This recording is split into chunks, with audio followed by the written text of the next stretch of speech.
Let's understand more about creating omni-channel experiences, integrating touchpoints, capitalizing on growth potential. What's next, you ask? Well, join us now as we explore how omni-channel retail is creating seamless customer experiences across every touchpoint indeed. What's on the mind of every retailer? Well, let's hear from our panelists. If you could welcome them onto the stage. Please welcome Stuart Henwood, the Regional General Manager, Middle East and Africa and India of New Balance. Could always do with a new pair of trainers, Stuart. Aurélien Culier, the Director of Technology and Omnichannel at Chalhoub Group. Amir Mohammed, Ali Zweel, the VP of Marketing and Innovation of Majid Al Futtaim Lifestyle. Jonathan Flender, VP Digital and Omni, GMG. Mukhal Yadav, the head of MENA. Gupshup, we have Anna Elisa Sixas, the head of marketing at ASICS Middle East. Ashutosh Chagredio, the chief retail officer at Choithrams. Amir Aliboy, the CMO of Tim Hortons Middle East. Roman Puldanev, the sales director at Honeywell. It's a big list, this one. Jack Chan, the country manager at UAE Sleepflow. And our moderator for this exciting panel is Sundeep Khanna, the partner, consumer and retail of Deloitte. And if I could ask you all, if you can, to sit reasonably near a photograph that resembles you in that picture above. Otherwise, you might be called Jack and your name's Anna, so we don't want to kind of mix that up as we go along in the session. So I know it's a bit of musical chairs. It's always funny when we do these events because the photographs we get sent in from people sometimes actually don't look like them at all, but they're a lot better in the flesh. Ladies and gentlemen, your panel and your moderator.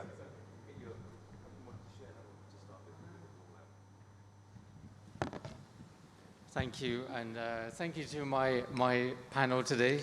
We've got a really exciting session planned for you, all on Omnichannel, and I know we've talked about it earlier today as well, and the importance of Omnichannel in this new retail world that we're living in. And today we're really going to look at that and how marketing, for example, is changing in line with that. So we'll get straight into it. First question really for... I think we're waiting for Amir from Lifestyle, but we'll crack on. Okay, maybe we'll come to Ashutosh first. So what have you done in the last year? We talk about omnichannel every year. What have you done in the last year to enhance the omnichannel experience for your customers in Choithrams, and what have been your key learnings?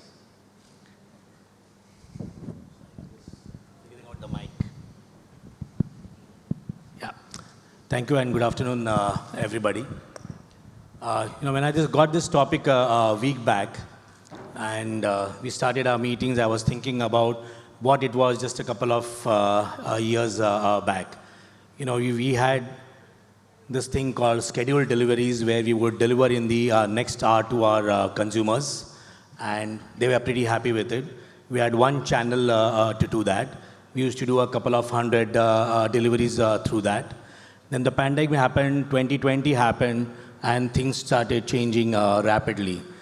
So today we have multiple channels, and we've gone truly omni. We deliver through our own channel, choithrams.com. We deliver through our aggregators, InstaShop, Talabat, and the others. And we also have a quick commerce partnership with Deliveroo Hop. The market just kept on exploding year and year, and one of the things that we did last year was actually consolidate. Because what we realized was that what the customer expected us to do in our offline stores was very different from when they were shopping online with us. So we structured our entire omni-channel strategy by the shopping mission. So if the customer had to do his monthly shopping, we kept our largest assortment on choithrams.com. We kept our multi-packs, our bulk packs, our entire promotions on it, and encouraged our customers to shop from there. So we had a list of more than 220,000 SKUs over there. Then we encourage customers to do their pantry loading from our aggregators, where we deliver in 45 to 60 minutes. And then we encourage them to shop on a quick commerce site, Deliveroo Hop, with the best sellers on that site. Yeah. So we channel their purchase. We also reduce the number of stores from where we operated. So out of the 55 stores that we have in the UAE, we kept the operations limited to 20 stores. where the store started catering to a larger area, a larger order base, and the talent management and the processes could be managed more effectively. No, that's great. So really thinking about assortment, your entire operations, and how you're going to really serve the customers. If I could maybe come to Stuart from New Balance. So something you've done in the last 12 months around your Omni experience. Yeah, good afternoon, everybody. Yeah, a little unknown fact about New Balance is that we're 118 years old. So, yeah, innovation and evolution is at the heart of everything that we do, and none more so when it comes to the consumer.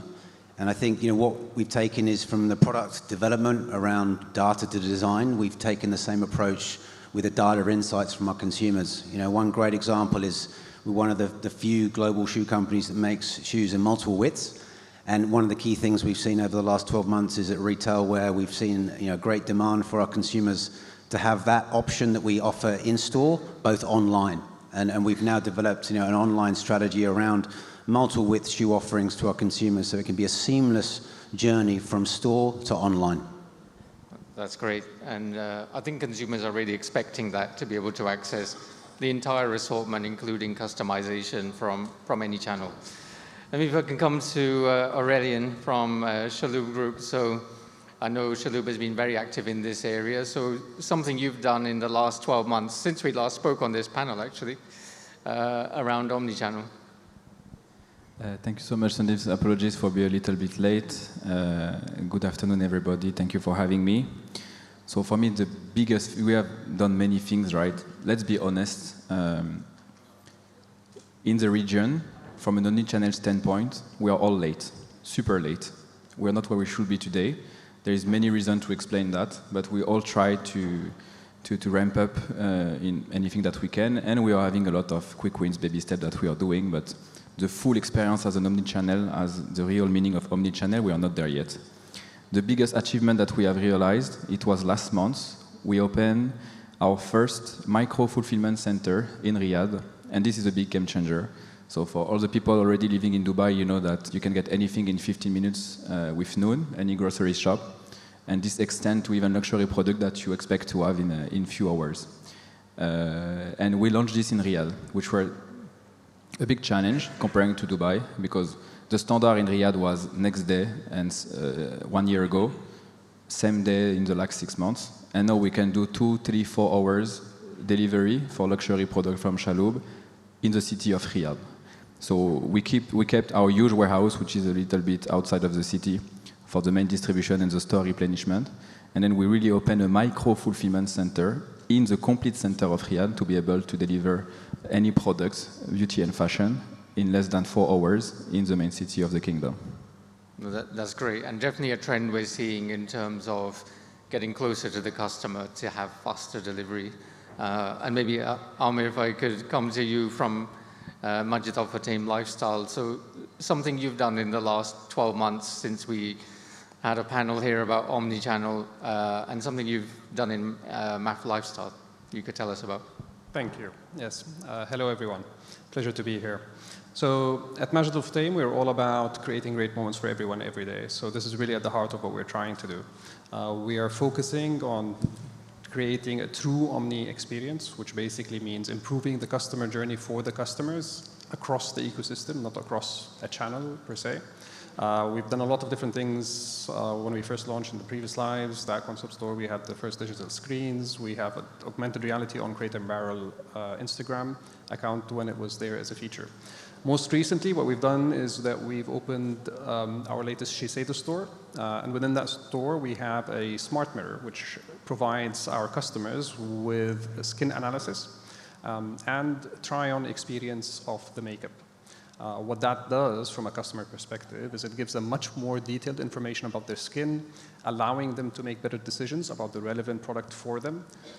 This improves the customer journey and gives an opportunity for the sales team to talk to the customer and ensure that they're having a better experience, not just a one-sided transaction, but actually a conversation. It certainly also helps when it comes to increasing the average transaction value, because when you have the information, when you're able to talk to your customer in a better way, you can upsell to them, recommend different products. and enhances the experience as well because they don't have to try on different makeups that have been touched by other people before, especially post our COVID experience. I think the key challenge or the key opportunity is not to provide technology for the sake of technology. It's about providing technology that serves a purpose. So that's the key from my perspective. I think that's great learnings on what you've done, and obviously moving a lot more experiential. Maybe if I could just come to Mukul, so if you could tell us what Gupshup does and how it's supporting retailers in their omni-channel experience. Yeah, sure. So, a lot has been happening in retail industry recently. Businesses are looking for new ideas to approach their offline and online consumers. So, in the era where, consumers are actually looking for a personalized approach, and businesses need to be there where the customer is most active. Spamming is something which is not appreciated. So Gupshup helps brands to reach out to the consumers in the best way possible, using app, chatbots, WhatsApp in the best way possible. And to do that, we've added multiple products in our portfolio in the last 1 year. Like for example, personalized module, which helps you to reach out to your customers using their customer behavior. The time they want the message, or targeted approach campaigns, and also using conversational AI with the rise of LLM. We have also developed our own ACE LLM, which is in collaboration with Meta, Llama, and ChatGPT. We are Meta Partner of the Year for last 2 years for helping companies to use WhatsApp. Also advertise models. So multiple things where brands can actually use to reach out to their offline and online consumers. So a lot has been happening in retail industry. Great. Great. And we talked this morning about social commerce, and we've seen a rise in, TikTok and Instagram and, new channels where consumers are actually shopping. And maybe if I could first come to Jack. So how are you supporting retailers around social commerce, and what are your thoughts around this topic? Thank you. Pleasure to be here. So at Stickflow, our vision is conversion through conversations. So just like today, we're having great conversation across different industries. If you think about how retailers are able to convert a customers, when they visit your storefront, your team provide a good experience with the customer, tailored to their need at the store, and that's how they make a purchase. But when we talk about social commerce, we think about how we can drive more traffic to, for example, e-commerce, or drive traffic to retail, but sometimes we forgot about the human part of that interaction. So what Stickflow does is that we help your team to connect with your customers through any messaging channels. So imagine if I'm looking at social media, Instagram, I see a shoes I really want to buy, then I can just WhatsApp that brand immediately because Stickflow is integrated with their system. So the agent will say, do you want the same 42 shoe size? And the customer will say, no, actually, my kid grow older. We actually need one size bigger. The agent can update that data as well. So that way, you give a personalized experience through your customer's favorite channel and make the transaction, which comes to the next part. So Stickflow is all about making conversions. So we are one of the providers of WhatsApp payment. If customer is interested in buying something through WhatsApp directly, skip the hustle of going to your e-commerce website. They can literally buy through WhatsApp. Great. And I'm sure that capability is going to take off soon. But maybe Aurélien, I know in the fashion and luxury and beauty space, obviously social commerce is very important. Anything that Chalhoub is doing in this space around social commerce? So actually, we have some brands which have been using Stickflow. We have been in touch with Jack. We did a very important POC through our accelerator and incubator of program last year, and it was a success. And what I like with Stickflow is that I think what we need to really have the omnichannel experience. So now we have a tendency to less talk about omnichannel, but talk more about unified commerce. And I think that's clearly the future for the years to come. And to really don't think about the channel, but focus on the customer. So your customer will have an interaction with your brand, whatever the channel it is. It could be social media, it could be the store, it could be on your e-commerce website, it could be through a distributor, etc. We need to ensure that the experience will be the same. It's even more true when you're working in the luxury sector. So what I like with Stickflow is that gives this unification to manage all your social media. And we know it's important in the region. We know how much Meta, Snapchat, etc. are extremely used, even more in Saudi, which is of course the market where we have a lot of focus as of now. So for me, that will be really the ideal next step, is to ensure this unification, harmonization on the way you're communicating to your customer as soon as they want to interact with your brand, whatever the channel. Because today it's social media, it's e-com. I don't know what it will be in 3 years. I don't know what it will be in 5 years. Still, we need to make sure that we have the right maturity to be able to tackle those interactions with the same level of quality. Great, great. And actually, we've seen, with the emergence of all these new channels, the changing consumer and how they're shopping. What I really want to explore now, and Anna, coming to you, is how has retail marketing changed in the last 4 to 5 years with all these new channels and this explosion of social media and how the customer is changing? How have you changed from a marketing strategy? Thank you for that question. Normally, my first question is it ASICS or ASICS? So it is ASICS. We're a Japanese brand, so let's just answer that at the beginning. In terms of your question, we really see customers changing. I think we all talked about how we all want everything now, right? So when we order something, 24 hours delivery is no longer acceptable. We want it right now.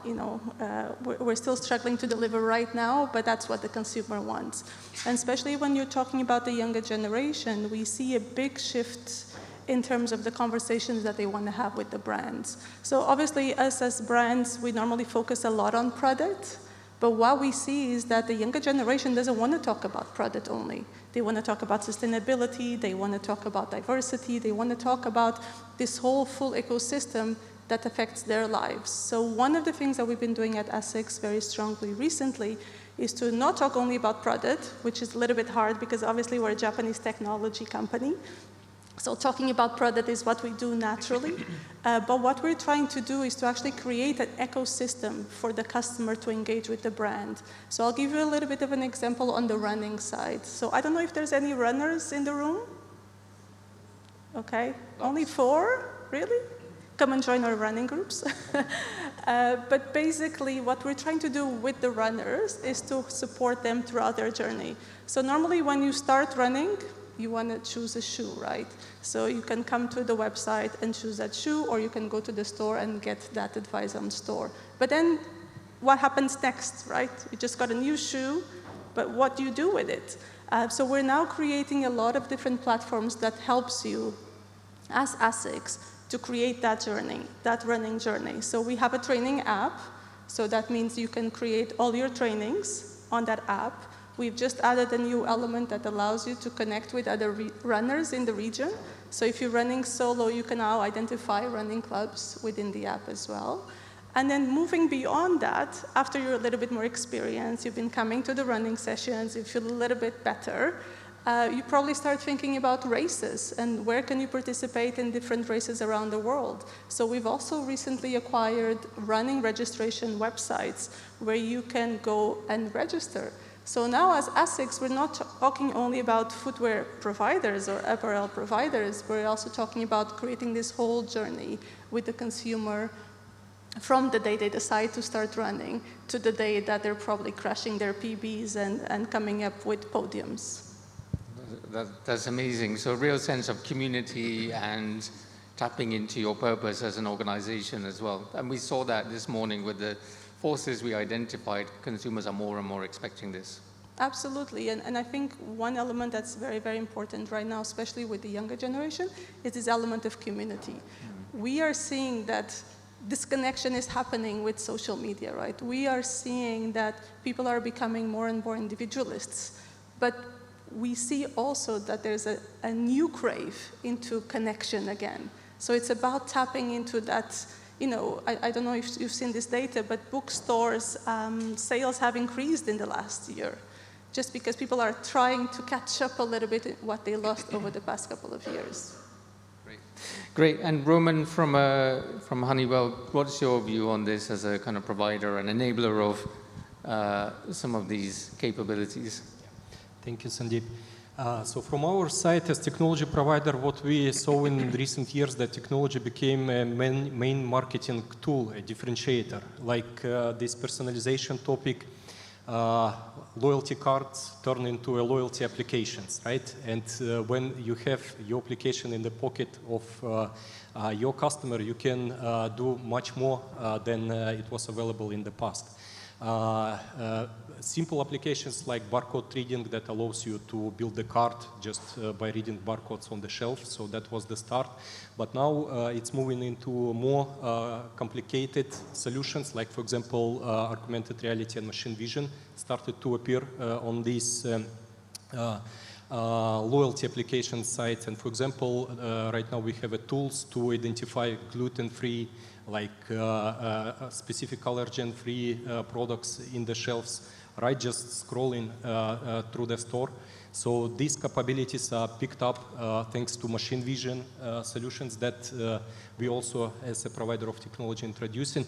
And of course, the major change happened on the supply chain. All these next day delivery, then 1 hour delivery, 30 minutes delivery, and even 15 minutes delivery triggered a lot of both infrastructure changes, so micro-fulfillment center, dark stores, but also technology changes, how to ensure that accuracy of the workers, of this bigger field of the workers, is good enough. So technologies like voice picking appeared. They became much more affordable, and they became a tool basically to differentiate you as a retailer in front of your customers. And of course, the last point, I think, accuracy is good, but if delivery is wrong, return logistics is absolutely critical. And to maintain the customer who's not happy with wrong product in delivered cart, reverse logistics is absolutely a critical point. And technologies related to control visibility of reverse logistics and making it seamless also appeared as a marketing tool for our customers, retailers. So really making sure your capabilities match up to your marketing strategy, right? Yeah, so, and we're happy to see that these needs from retailers are actually driving our investments as a technology provider. Great. And if I could come to Amir, you are from Tim Hortons. How have your retail marketing or marketing strategies changed in the last 4 to 5 years? So thank you for having me. So I sell coffee and donuts. I'm an integral part of your day, especially in the mornings. And 4 to 5 years ago, pre-COVID, 90% of our transactions would take place in-store. Even more so in Saudi, because Saudi, as you know, is witnessing a transformation. But 5 years ago, we didn't have as many entertainment options and outlets as we have today. So going to an F&B space was entertainment, and not just to satisfy your stomach. Fast forward to today, I've lost 20% of transactions in store, because now you have multiple channels. People are looking for convenience, people are looking for speed, people are looking for accessibility, especially in the mornings, right? The morning day part is a critical time frame for my business. I call it the morning madness. And what's really interesting is when people tell me, so what do? You sell coffee and you sell donuts. I say, I do sell coffee and I sell donuts, but more importantly, I sell happiness. And someone who pointed this out to me, believe it or not, was my son. So ever since I joined Tim's 3 years ago, I've been taking my son Adam to Tim Hortons every Friday and Saturday. And he loves it, right? And I'm thinking he loves it because of the sugar rush. So every time I'm like, so Adam, what did you love today? Which donut or which? And he's like, Baba, I like Tim Hortons because everybody's happy. And it's true, right? The minute you have your coffee, there's a smile. The minute you have your donut, there's a smile. And that's exactly the ethos and the values that we take on when considering omnichannel. So for example, one thing that we've focused on primarily in the last 1 year is our app. If you have an app with Costa or Starbucks or even Tim Hortons, everyone offers you one solution, which is to order in advance and skip the queue. And that saves you time and saves you energy. But what we realized, especially in a market like Saudi, where there's so much traffic, especially if you live in Riyadh, that people just don't have the time or energy or patience, and there's nowhere to park. So what we added to our app was curbside pickup. So when you order in our app today, you decide if you want the gateway to be in-store or curbside. The minute you click curbside, we are then monitoring you on Google Maps or another mapping technology, And when you're within 1 minute from our store, we will come and give you your order to your car. That's convenience, right? And if you're living in Saudi today, you'll notice that whenever you see a coffee shop, the drive-through has many more cars and customers than in-store. So that's something that we're focusing on in this day and age. Thank you. That's amazing. I'll remember that next time I'm in Riyadh. Definitely. And we talk about omnichannel, and we've had conversations about stores and e-commerce. But I really want to explore how marketing is, first of all, what is the strategy to have consistency across channels? Should you have consistency? And if so, how are you driving that? What methods and initiatives are you using in your business? And coming to Jonathan from GMG. Thank you. Good afternoon, everyone. I think the question is broad, and I always like to dissect a little bit. And I think at the end of the day, as retailers or online players, everything revolves around 3 points: product, price, and service, irrespective of the channel. What's linking every experience is the product. What everyone is looking at is the price. And if people are coming back, it's because of the service or not because of the service. So for dual actors, which are online and offline, there was always the eternal question about the price first. Do we align on price or don't we? So brick and mortar actors would tell you, but you shouldn't be cheaper because I'm missing on sales. And online people are saying, but if we are not cheaper, then we are missing sales versus competition, marketplaces and gray markets, and so on and so forth. The reality is you need to come up with one voice, because the customer won't understand why he's paying a different price depending on the channel, because he's buying from a brand or an outlet, right? So the first thing that we had to do is really to agree on that and to have a unified pricing, and also to have a unified offering. We have to have the same products in both channels. Of course, online is allowing us to have more products, but the other way around is not well perceived by customers. If they see products offline, they are expecting that to see online. So around that omnichannel experience, for what is not available in store, we looked at endless aisle, which is to invite customers to shop online for an extended range. So we have more sizes and more variety, more offering. That's the first. The way we speak as well, from a pure marketing standpoint, so banners, communication, emails, etc., is important, but customer service is as well, right? So the way a customer is being addressed through phone, for example, needs to be similar in stores, right? It's the tone of voice of the brands, but too often one channel is usually broken, CS, so it's very important to enforce this tone of voice and guidelines.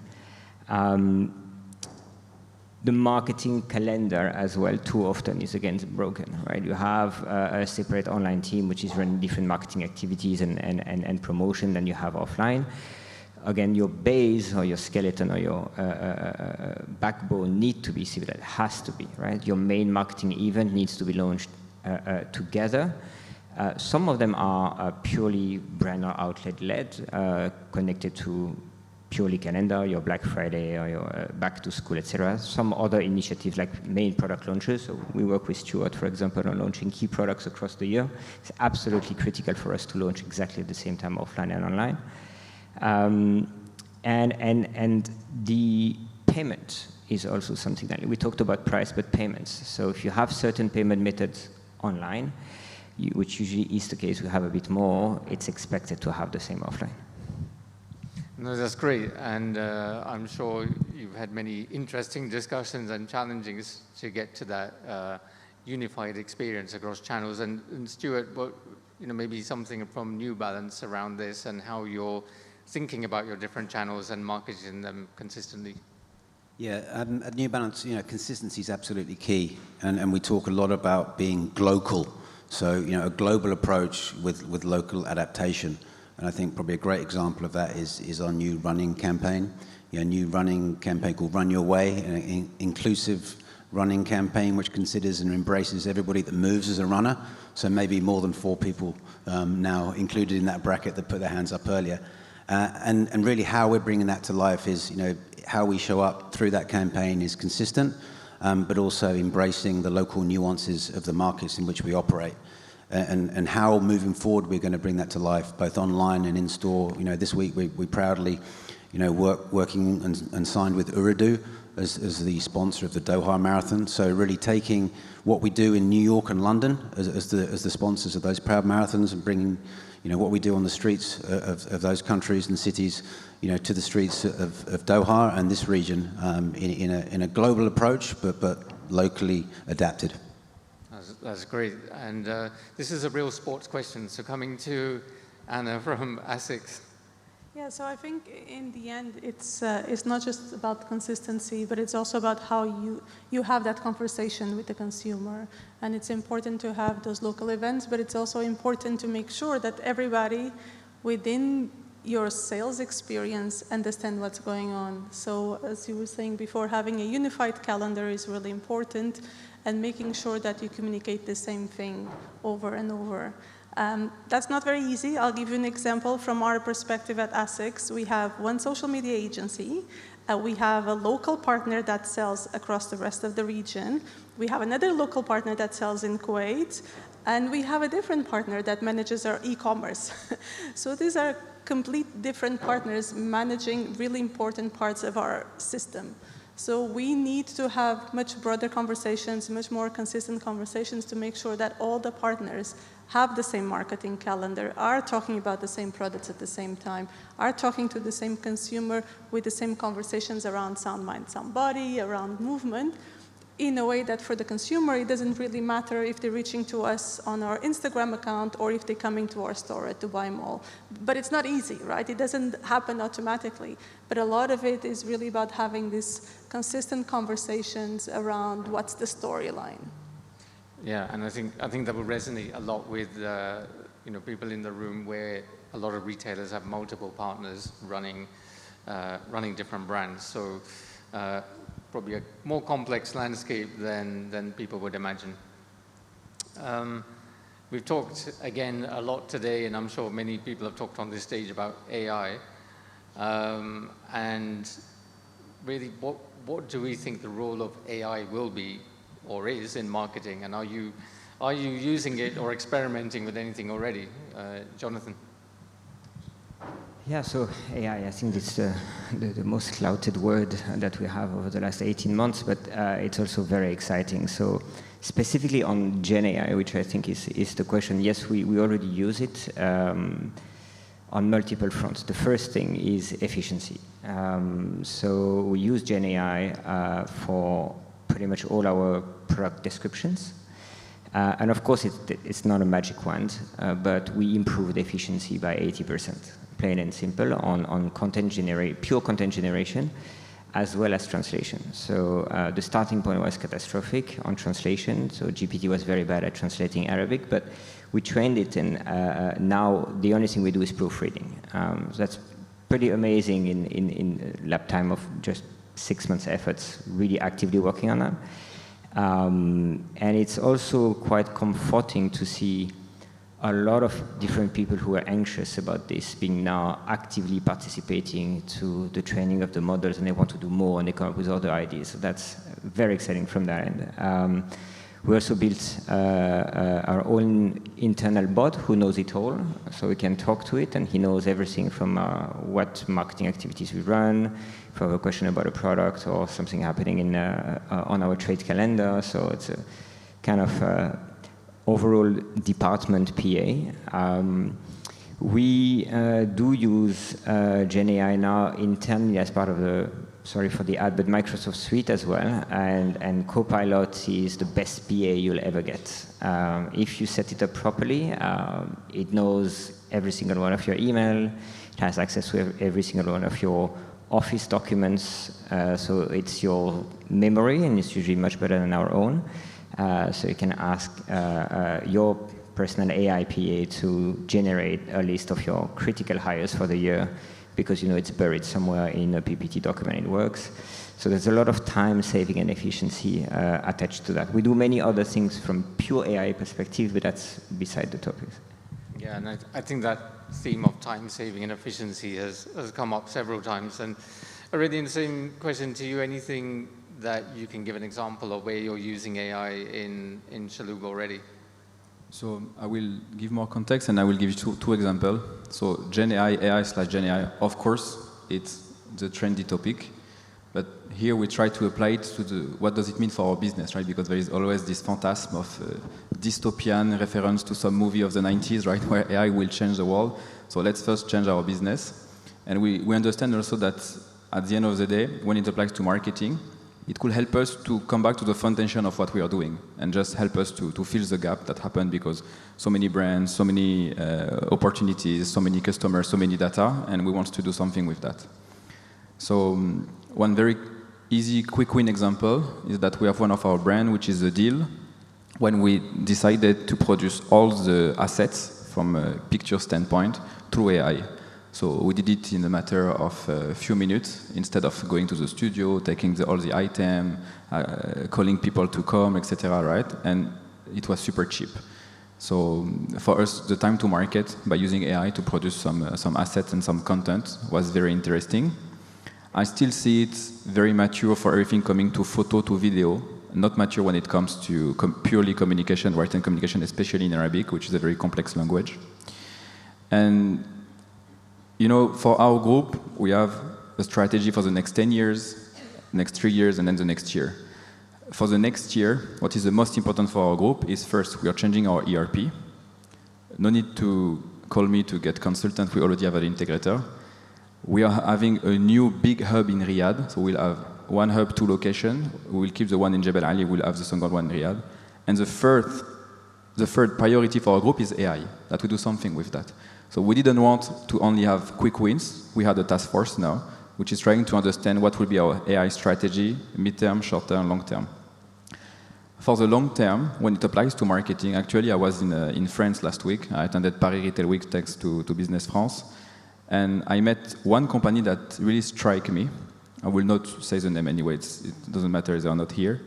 But they bring to me a concept that I would have never thought without them. They bring to me the concept of pressure marketing, which I found extremely interesting because it forces us to go back to the basics of marketing, which is having the right message to the right channel at the right time to the right customer. And sometimes we forgot that, right?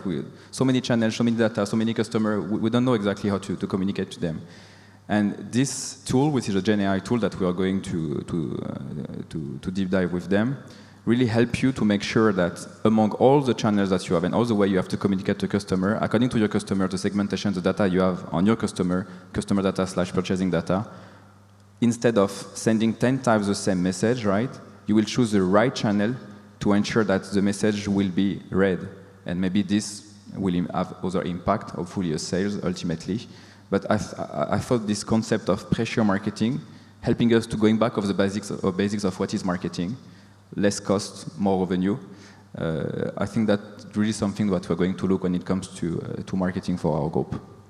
No, that sounds really good, and you know, we were also discussing that this morning in terms of being able to really personalize and target to the right person and giving them the right message. So we look forward to seeing the results of that. And you talked a lot about customer data, actually. So next question is about data. Because that is the lifeblood, I guess, of a lot of what we're talking about today. So the question is, where do you collect customer data from and to what level of detail? But actually, more importantly, how are you leveraging this data to improve the omnichannel experience across channels and develop more personalized recommendations and targeted campaigns? So maybe if I can come to Jack first, because you support retailers in this space. Thank you so much. It's a very long question, but I'll share with my personal experience, right? I think running a business is not easy when you are just starting out in a new market. So for myself, I always kind of work till quite late, but then I'll go to Subway every night and I order the exact same thing, same sandwich every time. So the other day was a little bit embarrassing because the lady there just said, you want double ham and extra meat, you don't care about the add-on price, right? So she remembered exactly what I like, because I've been there for many times now. So that's one of the challenges I think retailers are facing, is that your retail team, when they build that level of connection with your customers, actually they know a lot about your customers. So for example, their preference, their favorite color, sometimes even when are their kids going to graduate from school. So how can you bring that kind of data information back to your system? So that no matter it's campaign or drive e-commerce sales, you can bring those, I would say, dark data or like offline data back to your team. Yeah. So one of a client that we help with is that they're mid to high-end brand with 4 alphabets. I think you can kind of guess it in fashion retail. So they have a team of very professional retail staff who have been closely communicating with their customer through WhatsApp, but in their personal WhatsApp in the past. So now they actually use Sigflow's clienteling mobile app that integrate all the conversations. And while the staff is able to learn about the customer interests, what they like, when it's their birthday, their color, so on and so forth, organically update in the customer data profile or their CDP. So that the next time when they launch campaign, they actually build upon those kind of data points, even to drive e-commerce sales as well. Yeah. So another example is, I'll walk you through the marketing funnel. I think one of the major challenges that retailers are facing is how do you increase footfall? Because it's a brick and mortar business. If there's no one in your store, you lose sales. Yeah. So the funnel that we built is called Coupon. Yeah, Coupon has been invented for, I think, 200 years, I guess. But the funnel is this. So the market have replaced an ad on Facebook or Instagram saying, hey, we got a coupon. But if you want to redeem it, you need to send a message to us. When they WhatsApp you, we collect the consent of the customer to become your subscriber in your fan base. Then they receive a coupon that can only be redeemed at the physical retail store.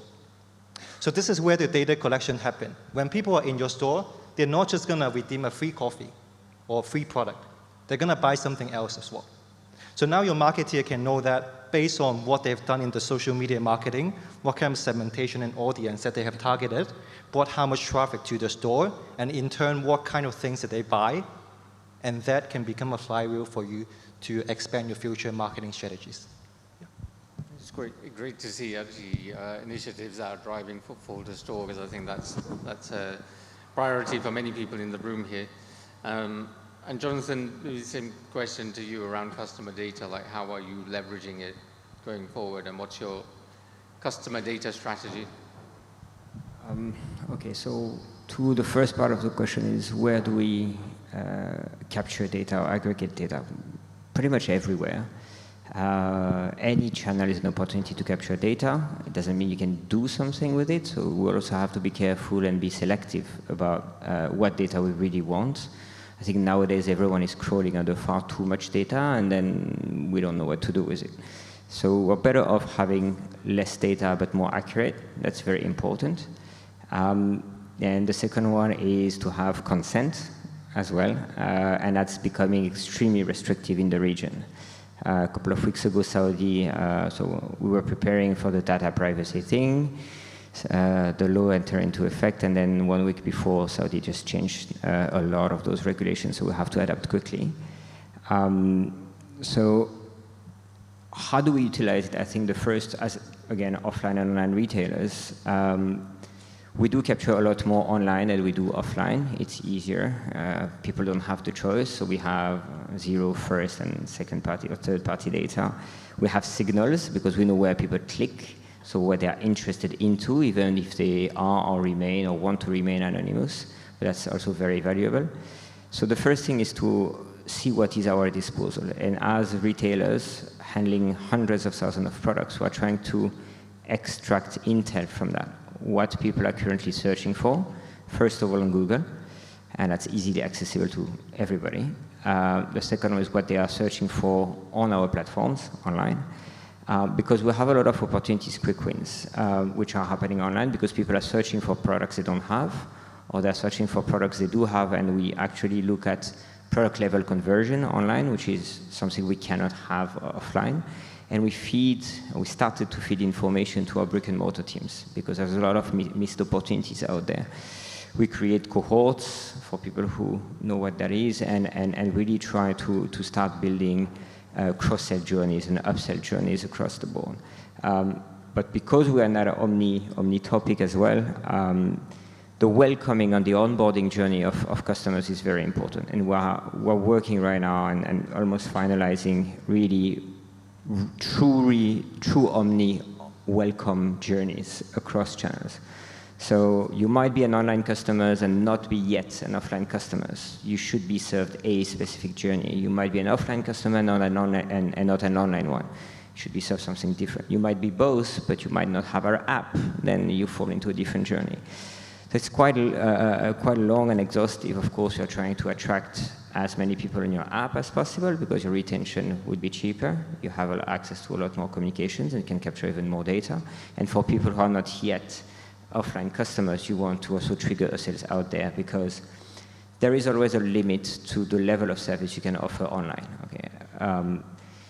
Our best bet is to present the right product at the right time at the right price to our customers online with the best possible product description, and that goes with nice pictures, but also extremely good description because we want people to make an informed decision.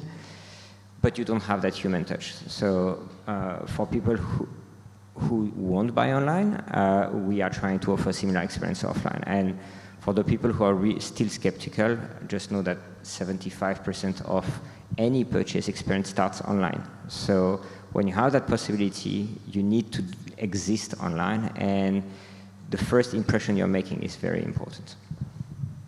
Great. And maybe we could ask Amir, any thoughts around customer data and leveraging it and initiatives you put in place? So building on what my colleagues have mentioned, we're collecting data nonstop, right? Be it in-store, on delivery, in-app.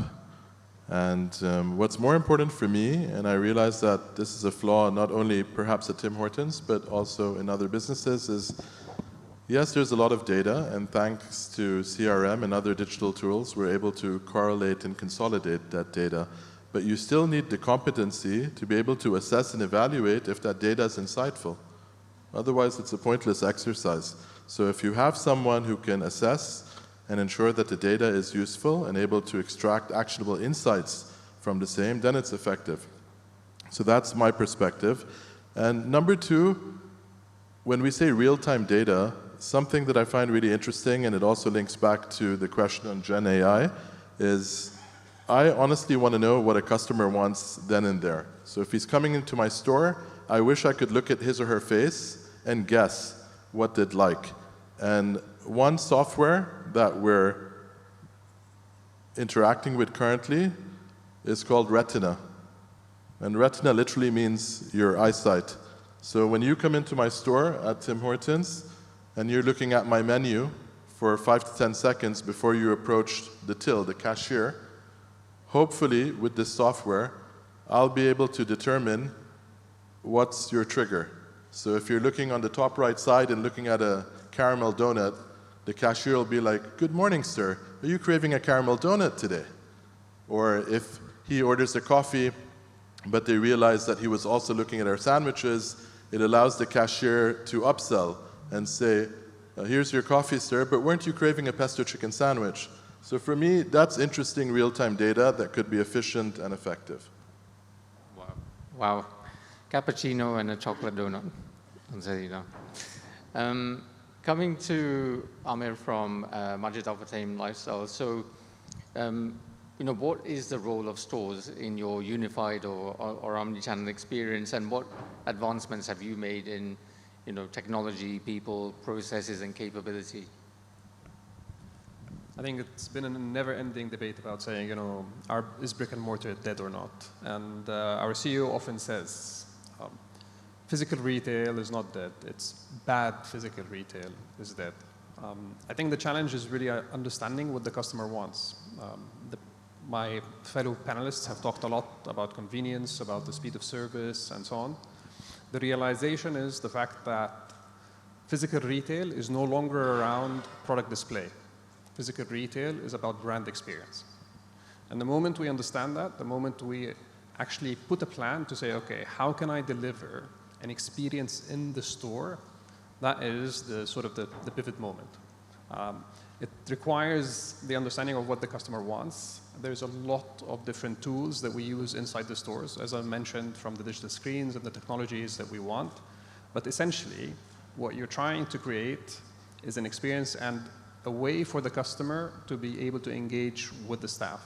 Nothing beats customer interaction with the staff, right, with the frontliners. These are really the big assets that we have. When I heard Jack talking about his choice of sandwich, I could relate to that, right? we all have the tendencies and we all have our sort of initial biases. What makes you change? It's not just the suggestion in the menu, but it's the conversation around that. It's how do you create context and relevance that creates a story, that creates a much better experience, right? Now, leveraging technology is around understanding, to what Amir was saying, and if I can see where he's going, if I can see what he's appealing to, I can create a conversation about what's relevant. Adding services like click and collect, adding services like enhanced customer digital screens that allow you to see a broader selection of products within the store so that they can have better choice will definitely help aid the customer experience in the stores for the better. But it's really about understanding what services that we can provide in that journey. Thank you. That's great thoughts then. Maybe Ashutosh, from Triton's perspective, what have you had to sort of think about in terms of technology or processes and people as well? Yeah, I think adding to what was just mentioned by my fellow speaker, for us at Chaitram's, our omni-channels work entirely from the stores. So we don't have a different facility from where we deliver. So we had challenges across all three, whether it's technology, whether it's process or people. So in the earlier days, you had a stocker who knew about a particular category. Now you needed a picker who knew about all the categories. And while he was picking, he had to shop like a customer. All of us have different levels of what freshness feels like. So he had to know exactly what the customer wants when he was picking a perishable product. He had to be aware of what the date was, when the product was expiring, when he was picking a product. So multitasking became a big KPI for that person. In terms of technology, having the right product, showing the right inventory was important. So live inventory came in. We cater through multiple channels, so we needed a unified picking app, which we implemented in our stores. So it's kind of been an all-round experience that we had to provide to ensure that the omni-channel experience also does not get compromised. Great. And Stuart, from New Balance perspective, where have you had to really invest in, technology and people and process? Yeah, I think, we talked a little bit about innovation at the start of the panel. As a sports brand, I think certainly for us it's taking the data insights from our consumers and really evolving that into our retail concepts. I think, one of the key things that we've done and we've rolled out across key cities only, including, Dubai and Abu Dhabi, is our new retail concept, which is called Uncommon Common, which is really about putting the consumer at the heart of everything we do.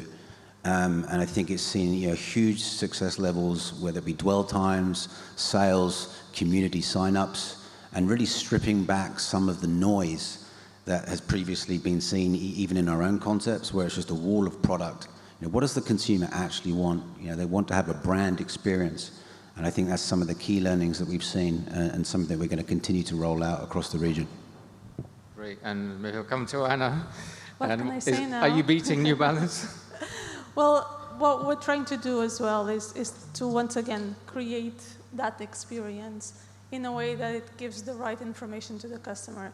And now I'm probably talking only for the runners in the room, but we all know that the worst part is to decide on our next running shoes, right? Because there's like hundreds of different versions. One if you're running fast, one if you're running slow, one if you're a beginner, one if you're advanced, if you're doing a marathon, if you're doing a 5K, and I'm probably just mentioning some. So when someone comes to the store, we want to make sure that the staff that is there is able to help you with that. And that is especially important here in the region because a lot of the times the consumer is not so educated in the sense of sports and sports development, and we see a lot of people running around with flip-flops or running around in sandals. So obviously you get more injured. So a lot of it is about the education. So we need to make sure that first and foremost, the staff has that knowledge. So when someone comes and says, oh, I want that shoe in blue, which a normal staff would just say, yes, please, let me have your size because I want to make that sale. But actually, we ask our staff to ask the question of, like, why are you getting that shoe? Because you want to make sure that the customer is not only having the good experience when he's in the store, but that when he walks out and actually wears the shoe, that he's wearing the right shoe. But we go beyond that, and obviously being a Japanese company and talking a lot about technology, I normally joke that ASICS is not a sports brand. We're kind of a technology brand that is kind of hidden behind the sports brand, because we think a lot about product, we think a lot about technology and features. In fact, the marketing team has to take away some of the PDFs we are sent, because it's like just lines of product features that I'm pretty sure a lot of our customers don't want to learn. But what we're doing now from a technology perspective, I was saying, is that we have that technology in the store. So you can actually come into the store with an iPad, we'll see you on the treadmill running, we'll be able to look into your biomechanics, we'll be able to look into how you're running, and to advise what is the right running shoe for you. So that is just one of the examples of bringing that technology, connecting it with a different experience, right? You normally don't expect to go running inside of a store, but inside of ASICS stores, you can actually do that, and then being able to get out of there with the best shoe for you. Sometimes might not be in your right color, I apologize for that, but you'll know for sure that you'll have less injuries and that you're running with the right shoe. So that's one of the elements. The other element, and I know we talk a lot about people, is to also engage our staff, not just in knowing, but feeling connected to what they're selling. And once again, especially here in the region, staff normally doesn't have time to do sports, and that's something that we're very proud of, that we go and we engage our staff into running sessions, into tennis sessions. For instance, recently we saw in the past couple of years that padel is becoming really big. And ASICS has a really big range of padel shoes. But our staff is not really used to selling padel because they're not padel players. So we start bringing them to Danube Sports World and having padel sessions with them, so they actually understand that when they're selling the different types of padel shoes to the customers, they know what they're talking about because they're also padel players. And that, once again, makes a difference when you're talking to the consumer. So really helping them to engage better with the customers. That's great. And I guess coming to Roman, again, how are you helping retailers in this area with technology? Yeah, so all this actually requires a lot of effort and knowledge from the in-store associates. So they become not just a retail worker, but an expert in this field. And they need a tool which is basically like a Swiss knife, right? A computer that has access to all the data. And we as a vendor just recently released several products that allows just in a small form factor of a smartphone to deliver a lot of this information in systemized way, also voice features, so not to type in front of customer, but actually speak to device to quickly identify the tools. And our job in that portion, apart from supply chain, of course, is actually to enable retail in-store associate to serve the customers better and do it in a very efficient way. Great. Great. Now I'm going to come to everyone, sort of the last question. What one piece of advice would you give everyone in the room who wants to improve their omnichannel experience? And we'll go down the line. So starting with Amir. Thank you. 3 things. Customer obsession. Focus on what the customer wants, what their pain points is, and solve for it. 2, get the right people. People who understand the technology, but also people who are service-oriented and people who understand customers and behave that way.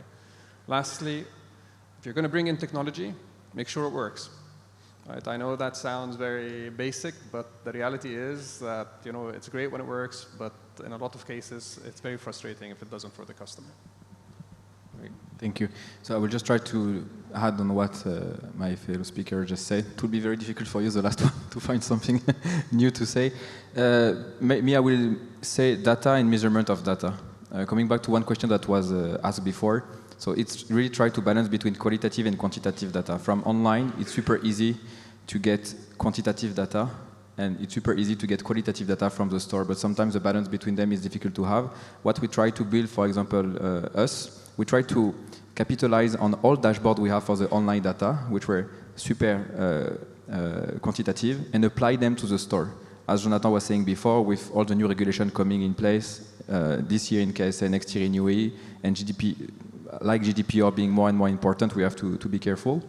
So trying to help the people in the store to leverage all those qualitative data to make sure that they understand how to use them with the customer, and then try to have a comparison, omni-channel comparison between online and offline on the average order value, on the return rate, on also the customer path in the store or in the e-com. This is what we are trying to achieve. Jonathan? So I'm going to steal IDs and merge them. So one from Anna, one from you. Start with why. Continue to ask why to every single answer until there's no more question of why. And if what you get at is a consumer problem you're solving, you're on the right track. Because it's about solving a consumer problem.